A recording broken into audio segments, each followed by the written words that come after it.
وایي چې پخوا په زمانه کې په یو کلي کې د سړي 3 زامن وو. د کلي چاپېرچل و نو کور کې یې څه غواګانې او چرګان هم ساتلي وو. وایي چې یو ورځ د هغې سړي ښځې هغه ته وویل چې د کور خوا کې چرګه هګۍ اچوي. ما به ترېنه هره ورځ راغسته خو نن ترېنه چا پټه کړې ده. نو هغې سړي خپلو زامنو ته وویل چې هله شابه بچو کلي کې وګرځئ او هګۍ را پیدا کړئ. هر چا چې پټه کړې وي واخلئ ترې. هلکان د پلار د خاطره د کوره ووتل خو بهر د یوې ونې لاندې کېناستل.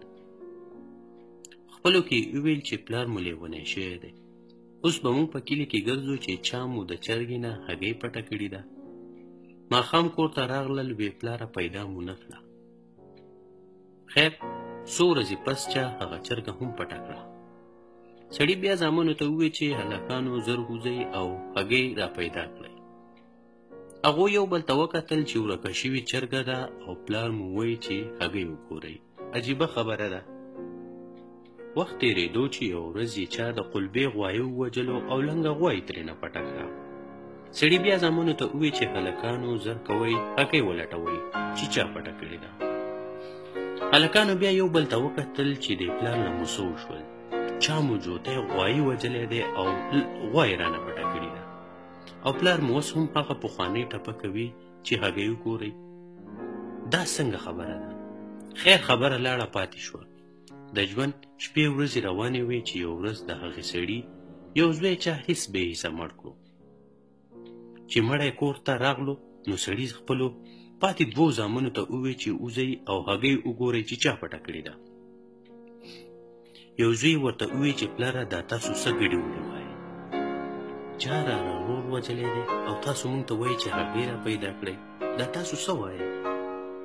زمونږ د رور د مرګ غم د سره نشته.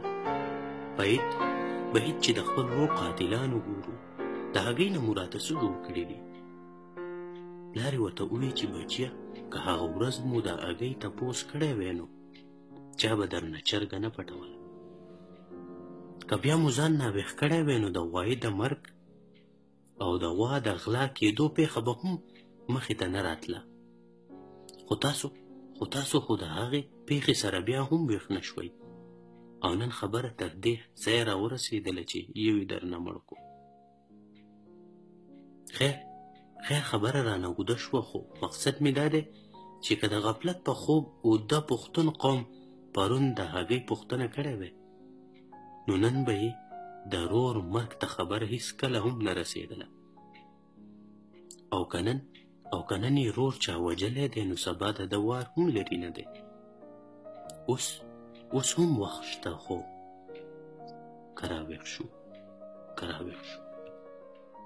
لیکوال ډاکټر ایاز یوسفزی، آواز فیاض خان یوسفزی.